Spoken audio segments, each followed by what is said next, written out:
السلام علیکم، اٹس شیخ عثمان شامی۔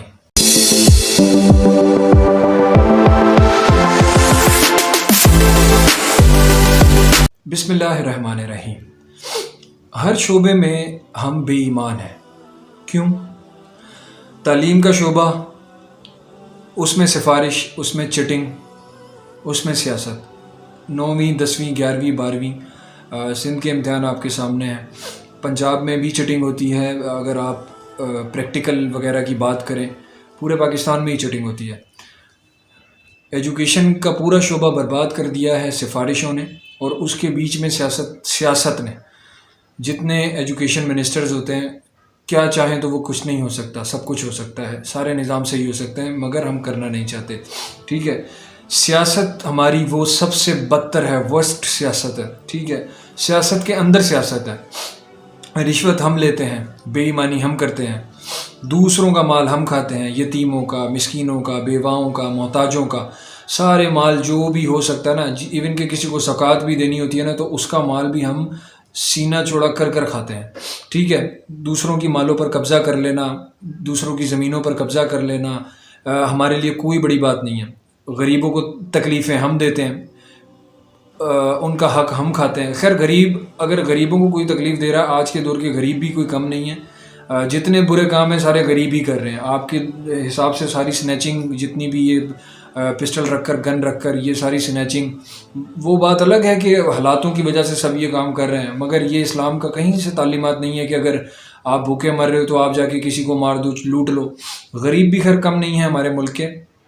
ٹھیک ہے، اپنے لیے ہم سب کچھ جمع کر رہے ہیں، اپنی ذات کے لیے سب کچھ کر رہے ہیں، اپنی ذات سے آگے بڑھ کر ہم کچھ نہیں کرنا چاہ رہے، صرف ہم اپنی ذات کا سوچتے ہیں، اپنے کھانے کا سوچتے ہیں، اپنے پینے کا سوچتے ہیں۔ اسی وجہ سے ہم پیچھے جاتے جا رہے ہیں۔ ہم ایک ایسے معاشرے میں رہ رہے ہیں کہ جو صرف اور صرف برائیوں کے اندر جکڑا ہوا ہے۔ تو آپ یہ دیکھیں کہ آپ کس طرف جا رہے ہیں۔ اگر آپ اتنے ہی برے ہو گئے ہیں تو قرآن میں اللہ رب العزت کی ذات کیا فرما رہی ہے کہ جب کوئی قوم اللہ کے احکامات نہیں مانتی اور نافرمانیوں کے اندر حد سے تجاوز کر جاتی ہے، حد سے بڑھ جاتی ہے، تو اللہ ان کے اوپر عذاب بھیج دیتا ہے۔ اور یہ اللہ کے لیے بہت آسان کام ہے کہ وہ تمہاری جگہ دوسرے لوگوں کو لے آتا ہے، پہلے والوں کو ہٹا دیتا ہے، دوسرے والوں کو لے آتا ہے۔ یہ اللہ کے لیے بہت آسان کام ہے۔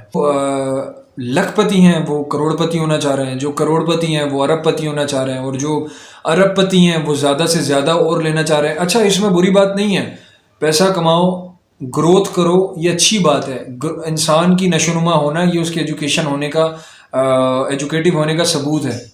آپ گروتھ کیجئے، مگر آپ مجھے ایک بات بتائیے کہ آپ کی سیلری ہے پاکستان کی، اگر ایوریج سیلری نکالی جائے تو 20,000 25,000 30,000، ٹھیک ہے، اور آپ کے اخراجات ہیں 60,000 70,000 80,000، تو یہ کیسے؟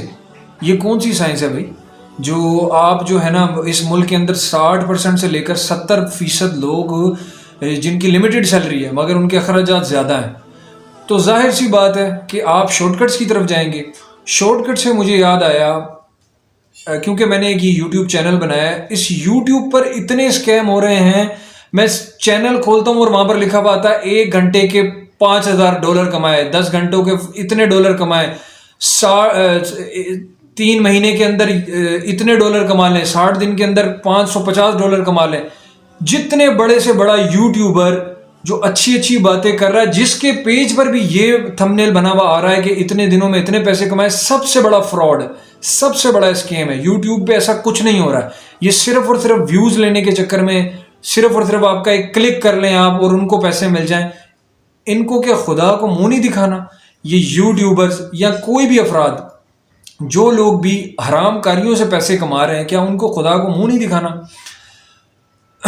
تو ہمیں یہ سوچنا چاہیے کہ ہم اپنا پیسہ کس طرح کما رہے ہیں، اور اگر آپ اپنی اولاد کو حرام کھلائیں گے تو آپ تیار رہیے اپنی لائف میں بے سکونی کے لیے، اپنی لائف میں ڈپریشن کے لیے، اپنی لائف میں انزائٹی کے لیے، اپنی لائف میں برے ایکسیڈنٹس کے لیے، اپنی نیندوں کو برباد کرنے کے لیے، کیونکہ آپ حرام سے صرف اور صرف بے سکونی خریدتے ہیں۔ اگر آپ دور کی سوچیں، ہاسپٹلوں میں آپ جا رہے ہوتے ہیں، بیماریوں کے علاج آپ کروا رہے ہوتے ہیں، سر میں آپ کے درد ہوتا ہے، راتوں کو نیند آپ کو نہیں آ رہی ہوتی. کیوں؟ کیونکہ آپ کی کمائی صحیح نہیں ہے. جب بھی آپ برے رستوں سے کمائی لیتے ہیں تو آپ اس کے ساتھ بیماریاں خریدتے ہیں. یہ چیزیں ہیں جس میں ہم سب کو اپنے آپ کو ٹھیک کرنا ہوگا. اور کیونکہ ہم انسان ہیں، اگر ہم ٹھیک نہیں ہوں گے تو ہم جانور نہیں ہیں. آپ دیکھیں کہ کچھ پیسے کمانے کے چکر میں ایک لڑکے کے پاس 20,000 کا، 15,000 کا، 5,000 کا موبائل ہے تو کچھ لوگ آتے ہیں اس سے سنیچنگ کرتے ہیں، اور اگر وہ بندہ ان سے تھوڑی سی مذمت کرتا ہے تو وہ اس کو گولی مار کے چلے جاتے ہیں. ایک بچہ جو پیدا ہوا جو گوشت کا لوتھڑا تھا وہ پھر ہڈیوں کی شیپ میں آیا، اس نے پرورش پائی، اس نے موسم دیکھے، اس نے سردی گرمی دیکھی، اس نے تکلیفیں دیکھی، تانے سنے، اس نے جو ہے زندگی کے ہر برے اچھے حالات دیکھے. اور آپ آتے ہیں، موبائل لیتے ہیں اور اس کو مار دیتے ہیں، اس کی زندگی گل کر دیتے ہیں. اور وہ اگر کسی کا اکلوتا بیٹا ہے یا کسی کا کوئی بہت ماں باپ کا پیار کرنے والا ہے، صرف اور صرف 5,000 10,000 کی عوض آپ اس کی زندگی کو فنا کر دیتے ہیں. اسلام کے اندر قتل کی کیا سزا ہے؟ ایک انسان کا قتل پوری انسانیت کا قتل ہے. ہمیں ان چیزوں پر غور کرنا ہوگا کہ ہمارا معاشرہ کس طرف جا رہا ہے. السلام علیکم ورحمۃ اللہ وبرکاتہ.